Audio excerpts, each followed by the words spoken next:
frohes neues Jahr wünsche ich euch. Schön, dass ihr wieder den Weg hier auf den Kanal gefunden habt, um euch auch dieses Video anzuschauen. Ehrt mich auch gewissermaßen. Ja, Leute, wir wollen durchstarten. Und zwar ist das neue Jahr angebrochen und der Bus steht hier bereit. Ich habe viel vor und wenn man mal ehrlich ist, haben wir nur noch 3 volle Monate Zeit, bis der 1.4. ist und ich diesen Bus wieder fahren darf und natürlich auch will. Ja, Leute, ich habe jetzt schon direkt mal angefangen und hier dieses Blech, ja, was soll ich sagen, abgebohrt und rausgemeißelt. Das Blech ist dieses Blech, was da drüben saß. Da, ihr seht das. Das ist quasi ein Stück von diesem ganzen Wasserkasten, der dahinter langläuft, dieser ganze Lüftungskasten, den ich ja hier in neu stehen habe. Und diesen Kasten würde ich so gerne mal weiter vorbereiten, dass ich den reinkriege. Ich habe jetzt einen weiteren Kollegen mal gefragt, ob der nicht Bock hat, hier mal zur tatkräftigen Unterstützung beizuschreiten und mit mir einfach mal hier eine Lagebesprechung zu machen. Ich tendiere momentan wirklich, das obere Stück der A-Säule hier auch noch rauszunehmen, um das komplett zu tauschen, den ganzen Pfosten. Aber ja, ich würde mich da echt nochmal mit einem echten Profi drüber austauschen. Ich hatte weiterhin noch zu tun. Ja, hier waren noch so ein paar kleine Blechschnipsel drauf und so. Genauso wie von hier hinten war ja noch so ein bisschen Blechreste hinter. Das habe ich jetzt ein bisschen rausgeschliffen, ein bisschen sauber gemacht. Und jetzt kann ich hier wirklich diese ganzen letzten Blechknibbels und Reste nochmal wegschleifen. Die ganze Kante richten. Hier vorne an der Front irgendwie weiter rumdellen. Allerdings macht das gar nicht so viel Sinn, weil als nächstes müsste dann die A-Säule rein. Ich kann außerdem, was ich auch noch heute machen will, hier oben nochmal schneiden, um mir hier einen schönen Anschluss sauber rauszuschneiden, dass ich das nachher auch ordentlich toll einschweißen kann und so. Genau, werde ich deswegen hier nochmal ein bisschen wegschneiden, dass das alles ein bisschen sauber frei liegt. Und auch das wollen wir hier gleich absolvieren. Ja,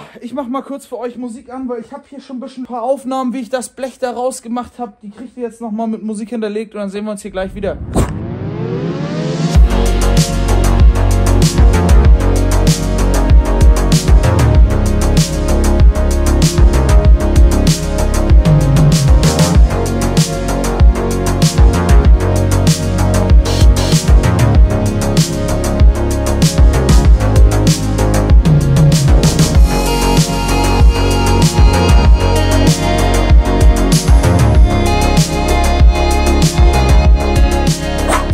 Ich hoffe, euch hat die musikalische Untermalung hier kurz gefallen. Ist ja nicht viel zu sehen, außer dass ich halt alles Mögliche sauber gemacht habe. Ja, hier vorne die ganze Kante habe ich jetzt alle Schweißpunkte, alles weggeschliffen. Das ist alles schön sauber. Jetzt könnte es losgehen und die A-Säule kann getauscht werden. Ja, ich habe hier nebenbei gerade schon mal eine schöne Anbindung geschaffen. Das heißt, ich kann jetzt nachher hier das Teil verschweißen und hier dann trotzdem hinkommen zum Verschleifen und alles. Das ist jetzt toll so. Ich habe jetzt aber gesehen, da ist er auch noch verknickt. Das heißt, wahrscheinlich muss ich ihn echt nochmal bis da drüben so rausnehmen. Mann! Ja, Leute, ansonsten bin ich jetzt hier vorne erstmal soweit durch. Ich komme nicht weiter. Als nächstes muss ich hier, glaube ich, die A-Säule ganz rausschneiden. Ich habe gerade mit einem Kumpel telefoniert. Er sagt auch, wahrscheinlich ist es am besten, die wirklich von oben, also von unten bis hier komplett rüber zu tauschen. Aber bevor ich die jetzt rausschneide, will ich hier unten an dem stehenden Stück des Scharniers mal die Tür verschrauben und gucken, ob das was wird. Ihr seht schon, das ist aber noch krumm. Ich muss da drauf noch rumbollern. Man sieht, da hinten ist eine Falte, da so, ne? Da, hier, da ist eine Falte. Dann ist hier unten alles faltig. Wenn man da reinguckt, na, ist da so auf dieser Höhe da, auf dieser Höhe, da ist eine Falte. Da alles faltig. Da muss ich mal gucken, dass ich diese ganze A-Säule noch massiert kriege, um die Tür mal festzuschrauben. Ja, ich werde mir die Tür ebenfalls auch mal auf die Werkbank ballern und da ein Blech bauen. Aber Leute, ich muss mal kurz für Motivation sorgen. Mal was anderes. Ich habe da schon die ganze Zeit ein Gehirngespenst und da muss ich einmal jetzt hinterher sein, gucken, ob das überhaupt was wird, was ich mir da so ausgedacht habe. Deswegen ist der Bus jetzt hier schon aufgedockt. Ich werde mal eben das Rad runternehmen und dann sehen wir uns gleich wieder.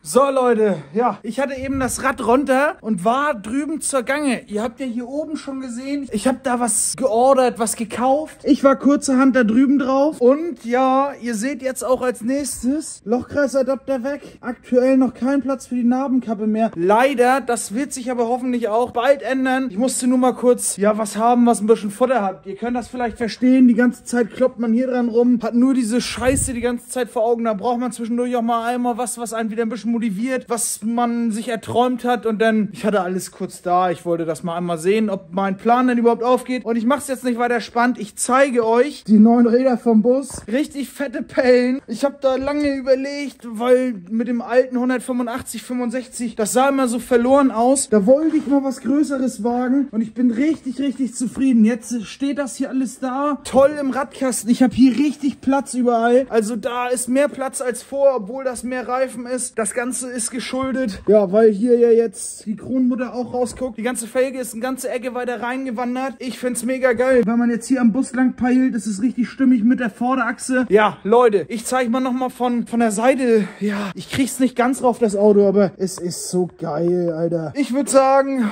ich mache für heute Feierabend. Dann baue ich die Tage nochmal die andere Seite um. Einfach, dass man das schon mal hat. Und einmal nochmal gucken. Guck mal, wie viel Reifen da jetzt auch ist im Radkasten. Das macht einen richtig guten Eindruck. Das musste ich mal haben. Die alte Pelle da weg. Ja, aber egal. Es soll hier weiter um diesen Unfallschaden gehen. Und ja, ich habe da mit einem Kumpel heute telefoniert. Der wird wahrscheinlich zur Verstärkung anrücken hier. Ja, aber ich graul mich ein bisschen davor, ne? Ich weiß momentan nicht so genau weiter. Aber egal. Ihr werdet es mitkriegen, wie es weitergeht. Bis dahin.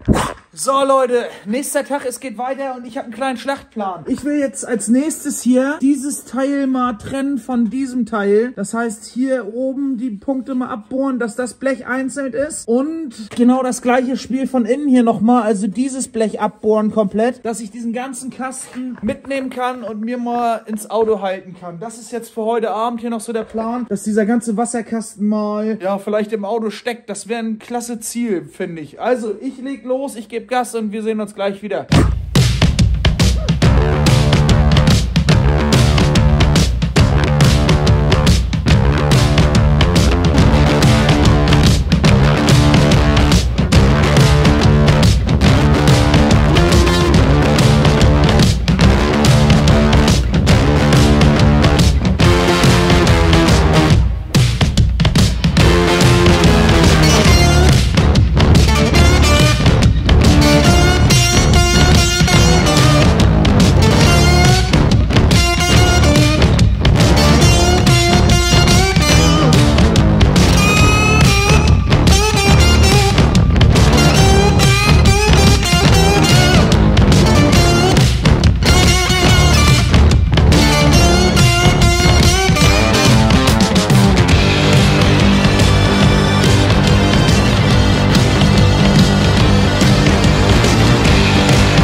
Leute, ich habe jetzt hier ordentlich abgebohrt und hier dieser Lüftungskasten, Wasserkasten ist jetzt schon mal reingefaltet hier ins Auto. Ich denke mal, guck mal, wie das hier fluchtet und peilt da und sowas. Ich weiß jetzt nicht genau mit dem Lampentopf hier und sowas, aber fürs Erste, finde ich, sitzt der gar nicht so schlecht. Nimmt hier oben die Form an und so. Jetzt ist hier natürlich das nächste, worauf ich auch raus wollte. Die Kante hier, dieses orange Blech, müsste sich jetzt hier draußen auflehnen. Also der ganze Kasten müsste tatsächlich noch weiter hoch und dann da rein. Und genau das will ich jetzt mal probieren, ob man das hinkriegt. Guck mal da, dieser ganze Spalt, das muss weg. Und ja, der Kasten muss ein Stück hoch und dann dahinter. Dafür muss ich hier natürlich die Kante noch runtertreiben. Hier drüben ist sowieso noch alles total, ja, deformiert. Ich habe hier extra dieses alte Blech, was ich da noch hatte, ein bisschen stehen lassen, damit ich da einen Anhaltspunkt habe, weil mir das hier komplett rausgerissen ist. Das wird wahrscheinlich noch an dem Kasten da dran sein, wie ich gerade sehe. Ich habe ja die ganzen alten Bleche noch. Ja, mal schauen. Ich gucke jetzt mal ein bisschen, dass ich das hier hinfriemel und vielleicht kriegen wir es ja noch hin, dass er hier so einigermaßen drin sitzt. Aber wie gesagt, fürs Erste bin ich eigentlich gut davor. Und jetzt, Leute, ich muss euch mal eine Frage stellen. Was würdet ihr denn machen? Ich meine, ich verheimliche diesen ganzen Unfallschaden ja nicht. Ich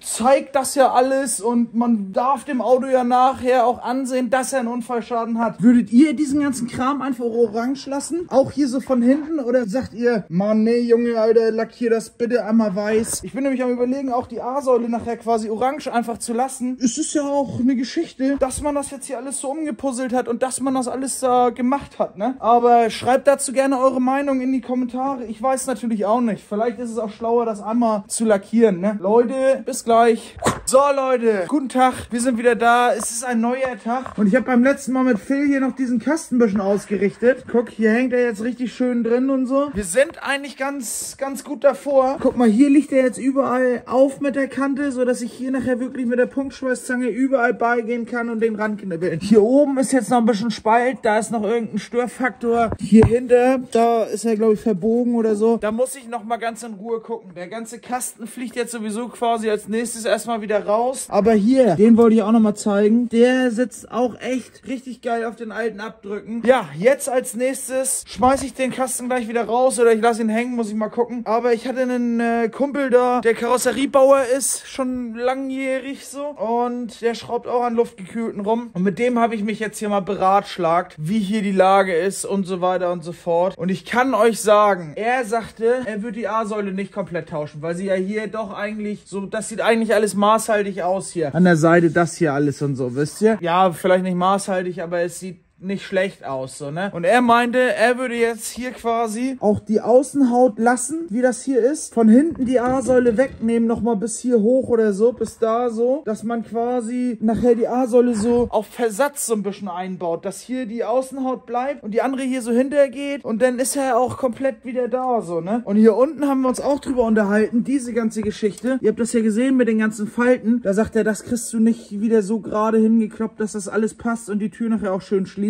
Da würde er hier quasi unten lang schneiden, hier hochschneiden, dahinter lang schneiden, alles das so rausnehmen und dann die andere A-Säule da ebenfalls so reinpuzzeln, damit das dann alles passt. Ich werde mich jetzt mal dran machen und hier oben das Stück rausnehmen, weil wenn das schon mal weg ist, ist das schon mal weg. Der andere Plan wäre ja quasi die komplette A-Säule ganz zu tauschen. Dafür muss das hier sowieso weg und freigelegt werden. Ich mache mir jetzt die Arbeit, weil der Kollege wollte bei Zeiten gerne noch mal rumkommen, sagt er. Wenn er das schafft, ihr wisst ja selber, Leute sind immer gut eingespannt, weil er meint auch, hier in der Front ist noch viel zu holen und der hat halt das richtige Werkzeug, Aluhammer hier und da und dann wollen wir hier nochmal einen Abend in der Woche 3-4 Stunden auf der Front rumkloppen, da bin ich richtig heiß drauf, da bin ich auch richtig dankbar drum und dann habe ich am 20. Januar habe ich ein Date mit einem anderen Kumpel und wir wollen hier die A-Säule reinpflanzen. Ob wir es nun ein Stück machen, ob wir sie nun komplett machen, das werden wir alles dann sehen, aber Fakt ist, ich will davor schon mal das Stück aus dem Weg haben, damit ich mit dem ersten Kollegen, sag ich jetzt mal, hier schon mal mich so ein bisschen noch mal mehr ums in Form bringen und ausstellen treffen kann. Da bin ich richtig heiß drauf. Da hat er mir viel Hoffnung gemacht. Er sagte schon, also das ist schon nicht schlecht geworden. Er hätte am Anfang, als er ein Foto gesehen hat mit dem Unfallschaden, hätte er nicht gedacht, dass man das alles so holen kann, rausschneiden, neu. Und deswegen bin ich auch selber sehr stolz drauf, wie es mittlerweile aussieht. Leute, viel Gelaber. Jetzt reicht's mit dem Gelaber. Ich werde jetzt hier erstmal loslegen. Hab hier auch noch andere Projekte. Guck mal, wie es hier zwischen meinen Regalen aussieht. Das ist alles komplett zugestellt. Hier liegt die Tür, die alte, rum. Und ach Leute, ich muss hier auch ein bisschen Ordnung reinbringen. Weil hier auf der Werkbank ist auch kaum Platz. Hier auf dem Käfer stapeln sich schon Sachen. Da hinten stehen Kartons. Also ich muss hier wirklich eigentlich erstmal auch ein bisschen aufräumen. Einmal die Regale ein bisschen durchräumen, dass das alles da einfach rein verstaut werden kann, ne? Aber bevor das losgeht, will ich hier mal erstmal ein paar Schweißpunkte losbohren und das Stück rausnehmen. Ich mache mal einen Zeitraffer für euch, denke ich. Vielleicht kriege ich das irgendwie aufgestellt, dass ich nicht im Wege sitze. Bis gleich.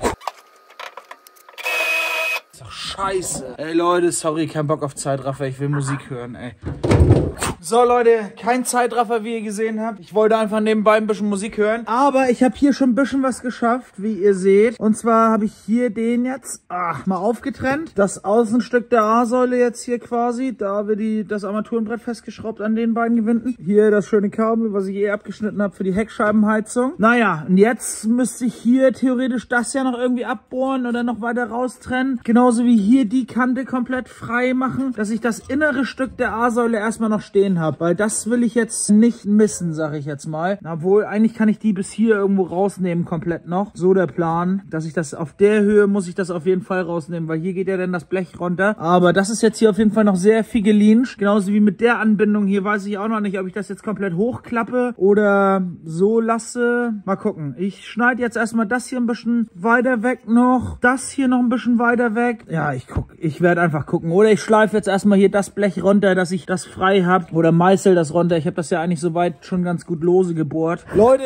ihr werdet sehen. Das Stück muss hier auf jeden Fall schön werden jetzt. Bis gleich.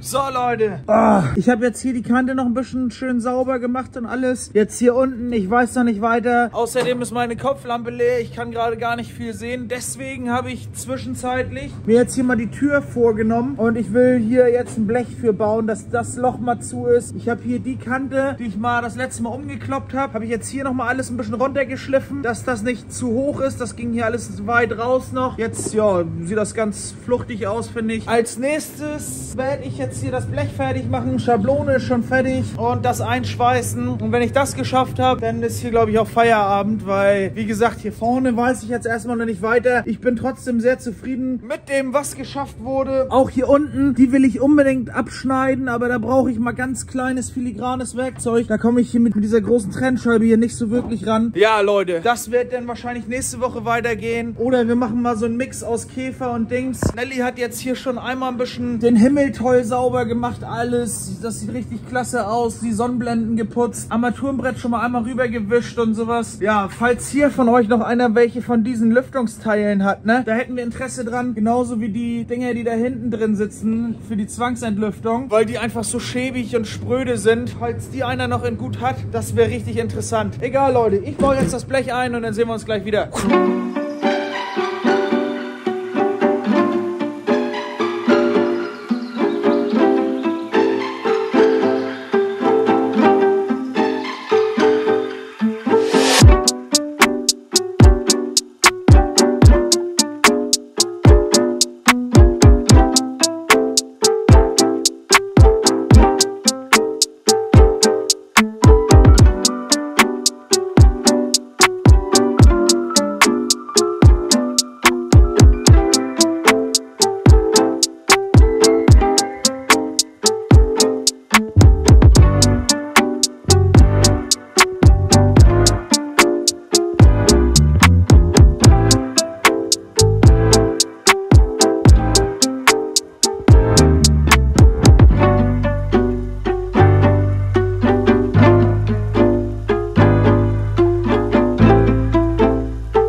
Leute, da bin ich wieder. Und wie ihr gesehen habt, war ich ordentlich fleißig. Ich habe jetzt hier mal schnell ein Blech reingeflickt da. Mir war wichtig, dass die Kante hier nachher schön fluchtet. Und ich denke, das ist mir doch einigermaßen gut gelungen. Das war auch echt eine schnelle Nummer. Ich habe hier eine Dreiviertelstunde vom ersten Schnitt mit Film nebenbei, bis das jetzt fertig eingeschweißt war, gebraucht. Bin ich ganz zufrieden mit. Auch für die Fläche hier. Ich meine, da ist sowieso viel Spachtel drauf. Ist es eigentlich ganz gerade geworden. Ich bin nachher ein bisschen zu nervös geworden, zu schnell geschweißt. Und dann hat sich da so eine Fuhre, da so eine, na, wie nennt sich das?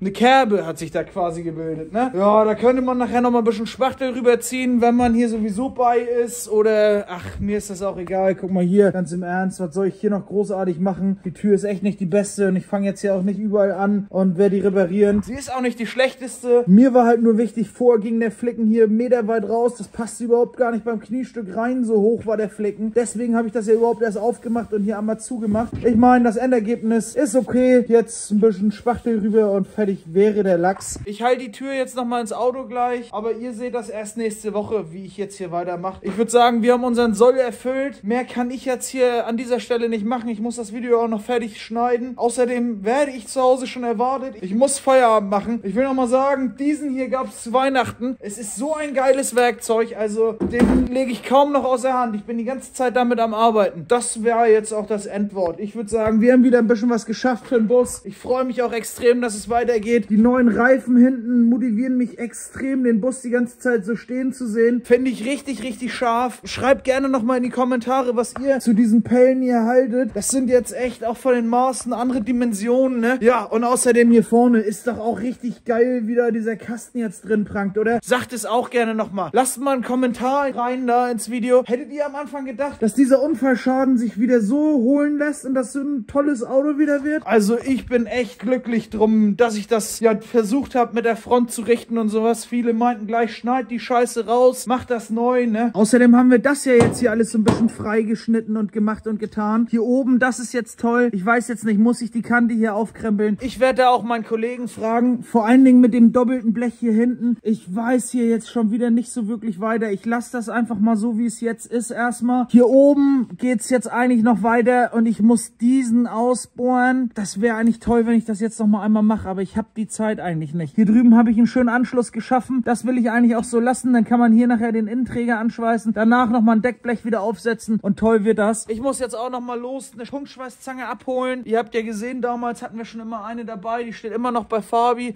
Wahrscheinlich ist er fertig mit dem Käferschweißen da. Ich brauche die Punktschweißzange jetzt auf jeden Fall. Die werde ich holen. Leute, ich bin froh. Wir haben geschafft in diesem Video. Ich würde sagen, wir sehen uns bis nächste Woche und passt auf euch auf. Und ja, wie gesagt, hier der Käfer, da soll es dann natürlich auch weitergehen, ne? Wir müssen die Kotflügel fertig machen. Ihr habt ja toll in die Kommentare auch geschrieben, gerne vorher schön grundieren und da drauf spachteln. Ich denke mal, hier hinten werde ich jetzt einen Teufel tun und das alles wieder blank schleifen, weil das schon gar nicht so schlecht ist. Hier kann man mit einem tollen Exzenterschleifer das fertig schleifen. Aber egal, dazu dann mehr in dem nächsten Käfervideo. Wir machen weiter. Wahrscheinlich kommt diesen Monat jetzt Bus-Content dran. Das wäre richtig geil. Liegt aber auch so ein bisschen daran, wie das mit dem Kollegen jetzt aussieht. Ob er nächste Woche kommt, übernächste Woche. Ansonsten stopfen wir noch ein Käfervideo rein. Ihr wisst Bescheid. Ich bedanke mich fürs Einschalten. Bis nächste Woche. Und bleibt gesund, ne? Kenner? Frohes Neues. Ciao.